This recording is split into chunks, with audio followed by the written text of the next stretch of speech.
வணக்கம், என்னோட பெயர் பிஜு ஆண்டனி. நாங்கள் ரோஜா மார்க் அப்ளன்ற பேரில் கம்பெனி 1975 ஆரம்பித்தோம். எங்கள் அப்பா வந்து இந்த கம்பெனி ஆரம்பிக்கும்போது பார்த்திங்கன்னா, நான் வெறும் சைக்கிளில் சில்லறை வியாபாரத்தை மட்டும்தான் கான்சென்ட்ரேட் பண்ணி சின்ன சின்ன கடைகளாக தான் கான்சென்ட்ரேட் பண்ணி இந்த வியாபாரத்தை தொடங்கினார். இன்றைக்கி ஒரு பெரிய லெவலில் டிபார்ட்மெண்ட் ஸ்டோர் எங்கே போய் பார்த்தாலும் நம்ம பிராண்டு வந்து எல்லா இடங்களும் கிடைக்குது. அது காரணம் என்னென்னா, அன்றைக்கி அவங்க பட்ட கஷ்டமும் அந்த கை தொழிலில் ஒரு லேடிஸ் வந்து வீட்டில் பண்ணி அதை கொண்டு வந்து டேஸ்ட்டை கொண்டு வந்து கொடுக்குறதுனாலையும் இன்றைக்கி வந்து நாங்கள் அதை மார்க்கெட்டிங் பண்ணிகிட்ருக்கோம். இது வந்து செகண்ட் ஜென்ரேஷன்னால் நான் எங்கள் அப்பா இந்த தொழில் எனக்கு கொடுத்துட்டு போனார். நான் இதை வந்து எல்லாத்துக்கும் வேலைவாய்ப்பு, பெண்களுக்கெல்லாம் வேலைவாய்ப்பு கொடுக்கணும், வீடுகளில் எல்லாத்துக்குமே, அதாவது ஊனமுற்ற உள்ளவங்களுக்கெல்லாம் ஒரு நல்ல ஒரு எம்ப்ளாய்மெண்ட் கொடுக்கணுன்றதுக்காக நான் இதை வந்து கண்டினியூ பண்ணி கொண்டு போயிட்டுருக்கேன். இன்னும் அந்த மெத்தடு பார்த்திங்கன்னா பழைய மெத்தட்லேயே நாங்கள் இன்னும் ஃபாலோ பண்ணி போயிட்டுருக்கோம். மதுரையில் எங்கே போய் பார்த்தாலும் கையப்பளன்றது கிடைக்கவே கிடைக்காது. ஆனால் நாங்கள் வந்து இன்னும் அந்த கையப்பளத்தை வந்து அதோட டேஸ்ட்டு போகக்கூடாது. இது வந்து அன்னைக்கு ஒரு 50 வருஷம் முன்னாடி எப்படி இது பண்ணாங்களோ அதே மெத்தடில் பலகால கோலில் வச்சு ஒவ்வொருத்தவங்க வீட்லேயும் பண்ணி கொண்டு வரதுனால அந்த டேஸ்ட் வந்து இன்னும் மாறவே இல்லை. நம்ம வீடுகளில் வந்து எப்படி மசாலா வந்து அம்மியில் அரைச்சி குழம்பு ஆக்குறோமோ அதே டேஸ்ட்டு இந்த அப்பளத்தில் இருக்கும். வாங்க, நம்ம வந்து இந்த அப்பளம் வந்து என்ன மெத்தடில் பண்ணுறோம், எப்படிலாம் லேடிஸ் இதில் இன்வால்வ் ஆகிறாங்க, எவ்வளோ எம்ப்ளாய்மெண்ட் இருக்குன்றதை நான் உங்களுக்கு காட்டுறேன். வாங்க ஃப்ரெண்ட்ஸ், இப்போ நம்ம வந்து அப்பளம் வந்து எப்படி ஸ்டார்டிங்லேருந்து மாவை எப்படி உளுந்த மாவை அதில் கிரைண்டரில் போட்டு இந்த இதில் இந்த கார தண்ணியை ஊற்றுவோம். கார தண்ணின்றது வேறு ஒன்றும் இல்லை, இந்த சால்ட்டு, அப்பளத்துக்கு யூஸ் பண்ணுற காரம் தண்ணி இந்த இருக்குது பார்த்தீங்களா, கார தண்ணி. வேறு கெமிக்கல்ஸ் எதுவுமே இதில் ஆட் பண்ணுறது கிடையாது. இது வந்து பார்த்திங்கன்னா நல்லா கலந்து இந்த மாதிரி பெருங்காயத்தை நம்ம இதில் ஆட் பண்ணுவோம். அப்போ தான் இந்த ஃப்ளேவர் கிடைக்கிறதுக்காக சொன்னேன். நல்லா கெட்டியான பெருங்காயம் ஆட் பண்ணுவோம். உளுந்த மாவை இந்த கிரைண்டரில் போட்டு இந்த தண்ணியை ஆற்றி அதில் ஊற்றுவாங்க. அப்போ இதுலேருந்து தான் நம்ம ஒர்க்கு ஸ்டார்ட் ஆகுது. பாப்பா என்ன செய்கிறாங்க, இதில் வந்து பப்படக்காரம், உப்பு, நல்ல தண்ணி, வாட்ரு, பெருங்காயம் ப்ளஸ் இதில் வந்து பார்த்திங்கன்னா இந்த உளுந்த மாவு போடும்போது ஜீரகம் நாங்கள் கொஞ்சம் போடுவோம். அது எதுக்குன்னா அந்த ஃப்ளேவருக்காக போடுவோம். நம்ம போடுங்க சார், இப்படி மேலே உள்ள கொண்டு. இப்போ 10 கிலோ அளவுக்கு மாவு அதில் போட்டாங்க. இப்போ அதில் வந்து ஜீரகம் போடுவாங்க, ப்ளஸ் இந்த தண்ணியை அதில் ஊற்றி நல்லா மிக்ஸ் ஆகிற வரைக்கும் வெயிட் பண்ணி அதுக்கப்புறம் அடுத்த ப்ராசஸ்க்கு போவாங்க. இது எல்லாமே வந்து பார்த்திங்கன்னா நம்ம வந்து மேனுவலில், இது மிஷினில் தான் பண்ண முடியும். இது வந்து மேனுவலில் பண்ண முடியாது. அப்போ தான் இதோட இது ஸ்ட்ரென்த்து நல்லாயிருக்கும். பார்த்திங்கன்னா இதை உளுந்த மாவு போட்டிருக்கோம், அதோடு சேர்த்து ஜீரகம் பார்த்திங்கன்னா ஃபுல்லாக ஸ்ப்ரெட் பண்ணி போட்டிருக்கோம். எல்லா இடத்துலையும் பார்த்திங்கன்னா ஜீரகத்தோட இம்ப்ரெஷன் தெரியும். இது இப்போ எம்டியாக ரன் பண்ணிவிட்டு அதுக்கப்புறம் இந்த தண்ணி இதில் ஆட் பண்ணுவோம். இதில் வந்து 10 கிலோ மாவு போட்டிருக்கோம். ஒரு 4 கப்பு தண்ணி ஊற்றுவோம். இதில் கார தண்ணி ஊற்றி இதை ப்ரீ மிக்சர் பண்ணுவோம். நம்ம இந்த தண்ணி பார்த்திங்கன்னா இப்போ வந்து 10 கிலோ மாவுக்கு 3.5 கப்பு தண்ணி இதில் ஊற்றுவோம். அதை அளந்து மெஷர் பண்ணி இவ்வளோ தான் தண்ணின்ற போடுவோம். அதனால தான் நமக்கு இந்த சால்ட்டு கண்டென்ட்டு தண்ணியெலாம் கரெக்டான ரேஷியோவில் ஆட் ஆகும். அப்போ தான் நம்ம நினச்ச மாதிரி அப்பளம் வந்து டேஸ்ட் கிடைக்கும். இதில் முக்கியமாக வந்து பார்த்திங்கன்னா தண்ணியும் கூடக்கூடாது, உப்போட இதுவும் கூடக்கூடாது. கூடிச்சுன்னா நமக்கு அந்த உப்பு தன்மை கூட வரும்.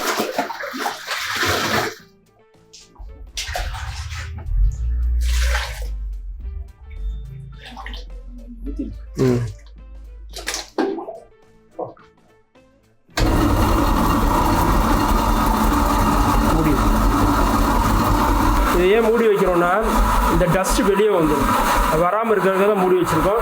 கொஞ்ச நேரத்தில் வந்து நல்லா மிக்ஸ் ஆகி அந்த வாட்டரும் மாவும் நல்லா மிக்ஸ் ஆகிடுச்சுன்னா அந்த டஸ்ட்டு வெளியே ஃபார்ம் ஆகாது. அது பார்த்திங்கன்னா இப்போ திறக்கும்போது அந்த டஸ்ட்டு வரும். அதனால் மூடி வச்சுருந்தோன்னா நல்லா மிக்சிங் ஆகும். ஒரு கொஞ்சம் செகண்ட் கழித்து பார்க்கும்போது அந்த இது குறையும். அப்போ தண்ணி தெளித்து இப்போ பார்த்திங்கன்னா அந்த புட்டு கலவை மாதிரி வரும். தண்ணியை தெளித்து அதை வந்து அப்படியே ஸ்ட்ரென்தன் பண்ணுவாங்க. அப்படியே நம்ம வீடுகளில் சப்பாத்தி குழைக்கிற மாதிரி தான்.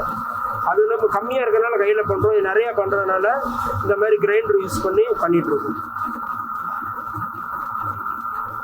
இதில் பசத்தன்மை இருந்தால் மட்டும்தான் இந்த அப்பளத்துக்கு நல்லாயிருக்கும். அதனால் புது பருப்பு எடுத்து, உளுந்தம்பருப்பு எடுத்து அரைச்சி பண்ணும்போது அதோட பசத்தன்மை நல்லா கிடைக்கும். இப்போ பார்த்தீங்கன்னா அது அப்படியே ஒன்று சேருது. பார்த்தீங்களா, நல்லா ஒன்றுக்கு ஒன்று நல்லா ஜாயிண்ட் ஆகிற வரைக்கும் இது அப்படியே கிரைண்டரை ரன் பண்ணிகிட்டே இருக்கும். நல்ல ஒரு உருண்டையாக வரும்போது அப்படியே எடுத்துருவோம் நம்ம. அது வரைக்கும் இப்படியே கிரைண்டர் ரன் ஆகிட்டே இருக்கும். ஆஃப் பண்ணிடலாம்.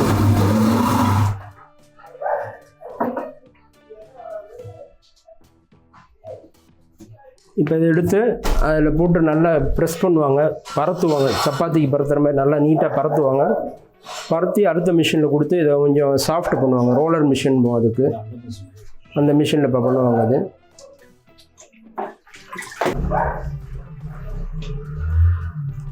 இப்போ பார்த்தீங்கன்னா இந்த மாதிரி பண்ணுறதெல்லாம் வந்து மித்த இடத்துல வந்து மிஷினில் பண்ணுவாங்க. இது வந்து மேனுவலாக நெக்கி கூட்டுறதுன்பாங்க. இதை நெக்கி இப்படியே கையை வச்சு ப்ரெஸ் பண்ணி மாவு தண்ணி எல்லாமே ஒரே மாதிரி செட்டாகி வரதுக்காக இப்படி பண்ணுவாங்க. இப்படி பண்ணும்போது என்ன ஆகுனா அந்த மாவு அதே மாதிரி தண்ணி உப்பு எல்லாமே ஒரே மாதிரி எல்லா இடத்துலையுமே ஜாயிண்ட் ஆகிக்கிறோம். அப்பளத்தில் டேஸ்ட் உப்பு இது பார்த்திங்கன்னா எல்லா இடத்துலையும் ஈவனாக இருக்கும். இப்போ பார்த்திங்கன்னா ஒரே மாதிரி நல்ல கலவை சேர்ந்துடுச்சு. இப்போ இதை வந்து கட் பண்ணி ரோலரில் கொடுத்து இப்போ வந்து ரொம்ப இறுகுன தன்மையில் இருக்குது. இதை வந்து என்ன செய்யணும்னா ரொம்ப சாஃப்ட் ஆகினா தான் அந்த விரிச்சல்லாம் நல்லா வரும். அதுக்கு தான் இப்போ இந்த ரோலரில் கொடுக்க போகிறோம். இப்போ பார்த்திங்கன்னா இதை வந்து இப்போ சப்பாத்தி மாதிரி பரத்தியாச்சு. இதை சின்ன பீஸாக கட் பண்ணி அடுத்த மிஷினுக்கு கொண்டு போய் இதை பாகப்படுத்துவோம். இது பாகப்படுத்தும் போது என்ன ஆகும்னா இந்த மாவு வந்து இவ்வளோ ஹார்டாக இருக்கிற மாவு வந்து ரொம்ப சாஃப்டாகிடும். அப்படி சாஃப்ட் ஆகும்போது தான் நமக்கு அப்பளம் சாப்பிட்றதுக்கு நல்லா வாயில் கரைஞ்சி போகும். அந்த மாதிரி இருக்கும். இப்போ பாருங்கள், இதை வந்து ரோலர் மிஷினுக்கு அடுத்து கொண்டு வந்து கட்டை மிஷின் போது இதில் கொடுத்து அப்படியே வலிச்சு எடுப்போம். இப்போ பார்த்தீங்கன்னா பாருங்கள், அப்படியே நல்லா இதாக போட்ட தன்மைக்கும் இப்பயும் பார்த்தீங்கன்னா ரொம்ப சாஃப்டாகிடும். இப்படியே ஒரு 8 தடவை பண்ணால் தான் இந்த மாவு வந்து பார்த்திங்கன்னா அங்கே இருக்கிறதுக்கும் இங்கே வர்றதுக்கும் செகண்ட் ஸ்டேஜில் சேஞ்ச் ஆகும். கலரும் நல்லா வரும், ஒயிட்னஸ் நல்லா வரும். இதெல்லாம் வேலைப்பாடுகள் வந்து கையில் பண்ணுறதுலாம் இவ்வளோ தூரம் பண்ணால் தான் நம்ம கையில் பண்ணுறதுக்கு ஈஸியாக இருக்கும், டேஸ்ட்டு நல்லா வரும். இதை அடுத்த ஸ்டெப்பு வந்து ஸ்க்யூஸ் பண்ணி எடுப்போம். அதை அப்படி இது பார்த்திங்கன்னா இதை வந்து ஒரு இப்படியே இருந்தால் நமக்கு கட் பண்ணி பண்ணுறதுக்கு கஷ்டம். அதனால் இதை வந்து இதில் போடுறோம்ல, இது நல்லா சாஃப்டாகிடுச்சு. சாஃப்டாக நம்ம அவங்ககிட்ட வெளியே வரும்போது அப்படியே தண்டு மாதிரி வரும். அதை எண்ணெய் போட்டு அப்படியே கட் பண்ணி எடுத்துருவோம்.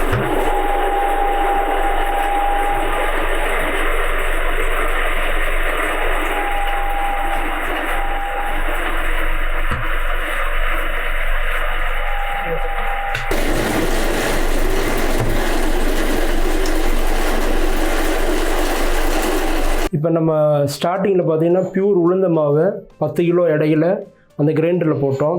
அதுக்கப்புறம் அதில் தண்ணி ஆட் பண்ணோம். தண்ணி ஆட் பண்ணது என்னென்னா சால்ட்டு, பப்பட காரம், பெருங்காயம் இதை எல்லாமே ஆட் பண்ணி நல்லா ஆற்றி வச்ச தண்ணியை நம்ம அந்த கிரைண்டரில் ஊற்றணும். அது ஊற்றும் போது பார்த்திங்கன்னா ஜீரகம் நல்லா தூவி விட்டோம். அதெல்லாம் நீங்கள் பார்த்தீங்க. அதுக்கப்புறம் அந்த கிரைண்டரில் எடுக்கிறது பார்த்தீங்கன்னா ரொம்ப டைட்டாக இருக்கும். ரொம்ப லூஸ் இல்லாமல் ரொம்ப பாகம் டைட்டாக இருக்கும்போது நம்ம அந்த பரத்தி வச்சு இந்த ரோலர் மிஷினில் கொண்டு வந்து அதை சாஃப்ட் பண்ணுவோம். நம்ம ஒரு 5-6 தடவை அந்த ரோலர் 2 ஊடலை கொடுக்கும்போது இவ்வளோ கனமாக இருக்கிறது வந்து இவ்வளோ நைஸ் ஆயிரும். மாவு பார்க்க கையில் வேலை பார்க்குறதுக்கு சுகமாக இருந்தால் தான் நம்ம வேலை பார்க்க முடியும். ரொம்ப ஹார்டாக இருந்துச்சுன்னா கையெல்லாம் வலிக்க ஆரம்பிச்சிடும். அதனால தான் நம்ம இந்த மிஷின் அடிஷனலில் போட்டிருக்கோம். இதுக்கப்புறம் இதிலேருந்து இதே சாஃப்டாயிரும். இதுக்கப்புறம் இந்த தண்டு மாதிரி கையில் பரட்டுறதுக்கு ஈஸியாக இருக்குன்றத இந்த மாதிரி தண்டு மிஷினில் நம்ம கொடுத்து வெளியே எடுத்துகிட்ருக்கோம். இதுக்கப்புறம் பார்த்திங்கன்னா ஃபுல் அண்ட் ஃபுல் பார்த்திங்கன்னா மேனுவல் ஒர்க்கு தான் அதிகமாக இருக்கும். நம்ம அதில் போய் அந்த மேனுவல் ஒர்க் எப்படி பண்ணுறாங்கன்னு உங்களுக்கு காட்டுறேன். நான் வாங்க போகும். இப்போ அங்கேருந்து அந்த மிஷின்லேருந்து வந்த மாவு பார்த்திங்கன்னா இந்த மாதிரி வந்துச்சு. தண்டு மாதிரி வந்த மாவை இது வந்து இவ்வளோ கணத்தில் வர்றதை இவங்க அதை நீட்டுவாங்க. நீட்டுங்க இருக்கா. இது வந்து கையில் அப்படி நீட்டிட்டு சின்ன சின்ன பீஸாக நறுக்குவாங்க. அது பார்த்திங்கன்னா அந்த கையில் அப்படியே நீட்டுவாங்க. இது ஃபுல்லாகவே மேனுவல் தான். இது வந்து எதுவுமே மிஷினரி கிடையாது. மேனுவலில் பண்ணால் தான் அந்த எண்ணெய் போடுறது சின்ன சின்ன பீஸாக ஆக்கும்போது அந்த டேஸ்ட்லாம் நல்லா வரும். அந்த கையில் அப்படியே உருட்டி அந்த சைஸ், அதாவது பெரிய சைஸ்னால் பெருசாக இது பண்ணணும். சின்னதாக இன்னும் நைஸாக உருட்டணும். அப்படியே உருட்டுறாங்க பாருங்கள். அந்த கத்தியை வச்சுட்டு சின்ன சின்ன பீஸாக நறுக்குவாங்க. அப்போ தான் நம்ம கோலில் பறத்துறதுக்கு ஈஸியாக இருக்கும். அதை கட் பண்ணி நம்ம தேவைக்கு கட் பண்ணிவிட்டு இப்போ அப்படியே இந்த கட் பண்ண பீஸை சின்ன சின்ன கட் பண்ணி அதில் ஆயில் ஃபுல்லாக போடுவாங்க. ஆயில் போடும்போது என்ன ஆகும்னா அது வந்து ஒன்றோட ஒன்று ஒட்டாமல் இருக்கும். பசை உளுந்த மாவுனால பசை இருக்கிறனால ஒட்டும். இப்படி போடும்போது ஒன்று ஒன்று ஒட்டாமல் அந்த மாவு வந்து தனித்தனியாக ஸ்ப்ளிட் ஆகி நிற்கும். இப்போ இது வந்து ஒவ்வொரு பீஸை அந்த கட் பண்ண பீஸை இப்படி சின்ன ரவுண்டாக ஆக்குவாங்க. இப்படி இது வந்து திக்னஸாக இருக்கும். இது வந்து இன்னும் இதை நைஸ் ஆக்கணும். இவ்வளோ இது திக்னஸாக இருக்கும்.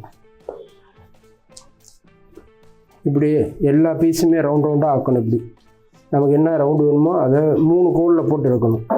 அப்போ தான் இந்த ரவுண்டு வரும். எல்லோரும் நினைப்பாங்க இதை வந்து கட் பண்ணி எடுக்கிறாங்கன்ட்டு. ஆக்சுவலாக கட் பண்ணுறதுலாம் இல்லை, கையிலே இதை ப்ரெஸ் பண்ணி நமக்கு தேவையான ரவுண்டு வச்சு எடுத்துருவோம். அப்படி இதில் தான் அப்பளத்தோட டேஸ்ட்டே மெயினாக வர காரணம்.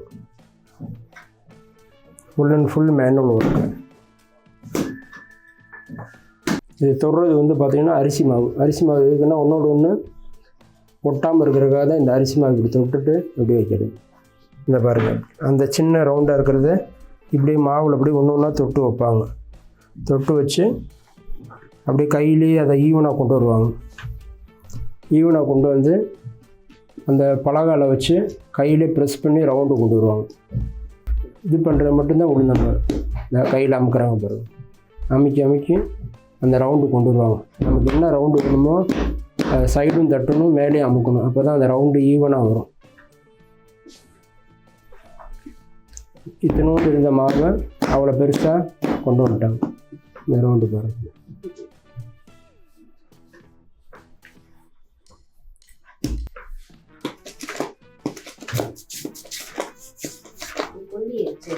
கொல்லி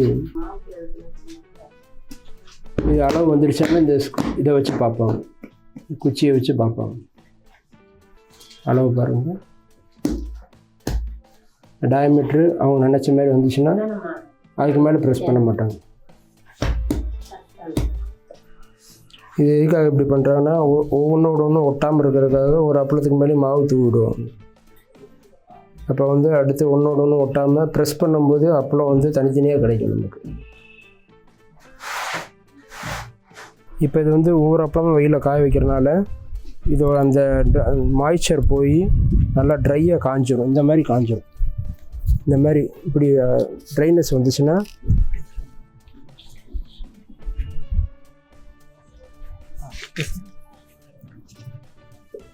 அந்த மாதிரி இருக்கப்பல இந்த மாதிரி காஞ்சி வர்றதுனால விரிச்சல் நல்லா வரும், லைஃப்பும் நல்லாயிருக்கும். இது வந்து வெயிலில் காயறதுனால இதோட லைஃப் டைம் வந்து 3 months to 4 months வரைக்கும் நல்லாயிருக்கும்.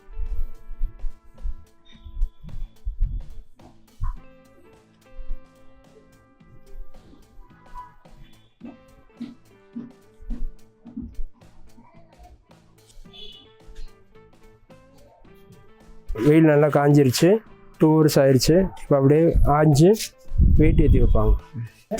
இப்போ அந்த காஞ்சி கொண்டு வந்ததை வெயிலில் போட்டுருவோம். ஹீட்டாக இருக்கிறதுனால அந்த சூடாக ஆறின பிறகு அப்படியே கையில் ஆஞ்சு வெயிட் ஏற்றி வச்சு ப்ளோயரில் வந்து க்ளீன் பண்ணி அப்புறமா பேக்கிங் செக்ஷன் மூவ் பண்ணிடுவாங்க. அதுக்கப்புறம் நம்ம பேக்கிங் செக்ஷனில் என்ன பண்ணுறது நம்ம அங்கே பார்க்கலாம்.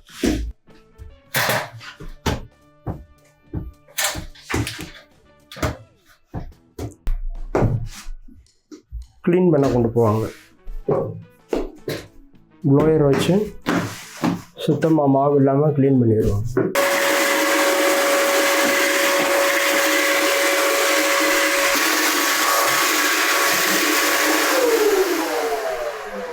கையில் எடுத்து இப்போ செக் பண்ணி பார்ப்பாங்க, மாவு எதுவுமே இருக்காது. அடுத்து நம்ம அதை வந்து பேக்கிங் செக்ஷனுக்கு மூவ் பண்ணிடலாம். இப்போ நம்ம அங்கேருந்து மாவு கொண்டு வந்தோம்ல, தண்டு மாதிரி கொண்டு வந்ததை வந்து ரொம்ப நேரம் வச்சுருக்க முடியாது, காஞ்சி போயிடும். அதனால் என்ன செய்வாங்க, கொண்டு வந்தோடனே இப்படி இருந்தால் அந்த தண்டு மாதிரி நீட்டிட்டு இப்படியே நீட்டி பூ மாதிரி வச்சுட்டு, இப்போ வெயில் கம்மியாக இருக்கிறனால உடனே நீட்டி வெயிலில் காய வச்சு உடனே ஒட்டி உடனே பூவை ரெடி பண்ணிடுவாங்க. உடனே பண்ணுறதுனால அது வந்து அந்த புளிப்பு தன்மையெல்லாம் வராமல் டேஸ்ட்டு நல்லாயிருக்கும். அதனால தான் அது வந்து உடனே பண்ணி காய வச்சுட்டாங்க. இப்படி அந்த முனையை நல்லா நுணுக்கி விட்டு ரெண்டையும் ப்ரெஸ் பண்ணி காய வச்சு இது ஒரு வெயிலில் கொஞ்சம் நேரம் காய்ஞ்சிச்சின்னா பூ நல்லா காஞ்சி நல்ல பார்வையாகவும் டேஸ்ட்டாகவும் இருக்கும். ஓகே.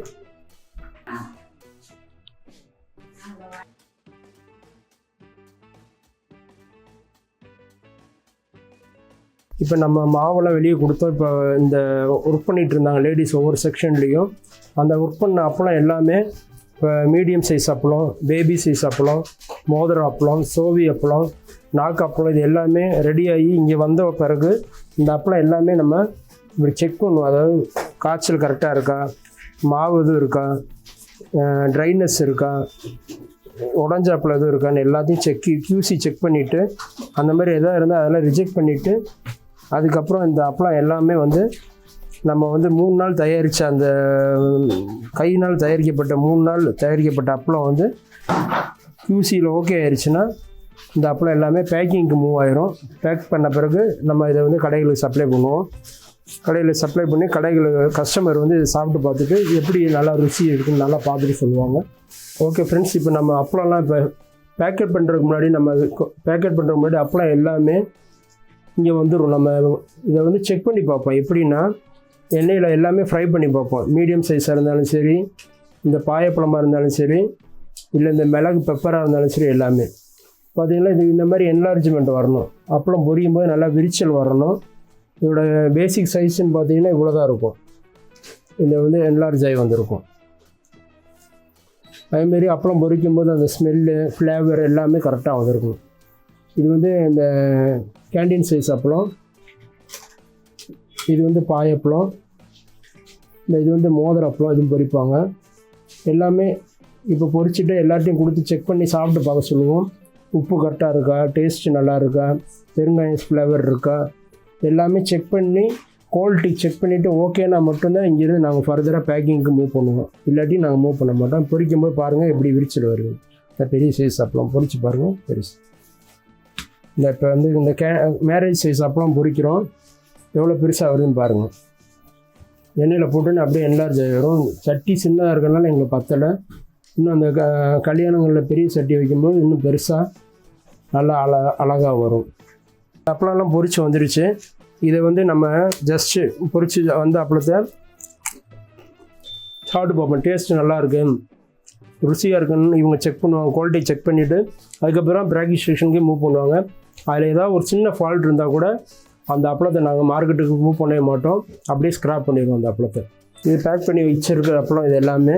இதை வந்து 2 சைடும் இந்த மாதிரி டாப் அண்ட் பேக் சைடு வந்து பார்த்திங்கன்னா நம்ம பிராண்ட் நேமே வச்சு பசையை தடவி 2 சைடும் ஒட்டுவாங்க. அப்போ வந்து ஃபினிஷ்டு ப்ராடக்டாக இப்போ இங்கே வந்துங்க இந்த மாதிரி ஃபினிஷ்டு ப்ராடக்டாக 2 சைடுமே லேபிள் ஒட்டினோன்னே பேக்கிங் வந்து இது வந்து ரெடி ஃபார் சேல்ஸ், மார்க்கெட்டில் கொண்டு போய் சேல் பண்ணுறதுக்கு கரெக்டாக இருக்கும். இது முழுக்க பார்த்திங்கன்னா லேடிஸுகளுக்கு நம்ம வந்து முக்கியத்துவம் கொடுக்குறோம். அவங்களுக்கு வந்து கம்மியான வருமானம் ஃபேமிலியில் வரும்போது இங்கே வந்து ஒர்க் பண்ணும்போது அவங்களுக்கு வந்து இது ஒரு வருமானமாக கிடைக்கும். அவங்களுக்கு இந்த மாதிரி பூ இதெல்லாம் கடைகளில் வந்து இப்படி தொங்குறதுக்கு யூஸ் ஆகும்.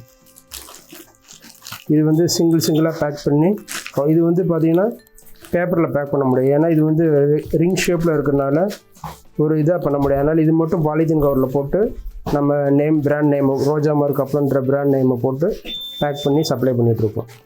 இப்போ நாங்கள் வந்து நான் இப்போ ஃபைனலாக எல்லாமே ஒரு கோர்வை உங்களுக்கு ஃபுல்லாக டீட்டெயிலாக வர மாதிரி சொல்கிறேன். நான் ஸ்டார்டிங்கில் நாங்கள் பருப்பு வாங்குறது இந்த மாதிரி குவாலிட்டி செக் பண்ணுவோம். பருப்பில் ஏதாவது சின்ன ஒரு பிளாக் மார்க் இருந்தால் கூட அதை கம்ப்ளீட்டாக ஸ்கேன் பண்ணி இந்த பருப்பு நாங்கள் வந்து டேஸ்ட் பார்த்து கசக்குதா இல்லை இனிக்குதான்னு பார்ப்போம். இனிப்பு இருந்தால் மட்டும்தான் இதை வாங்குவோம்.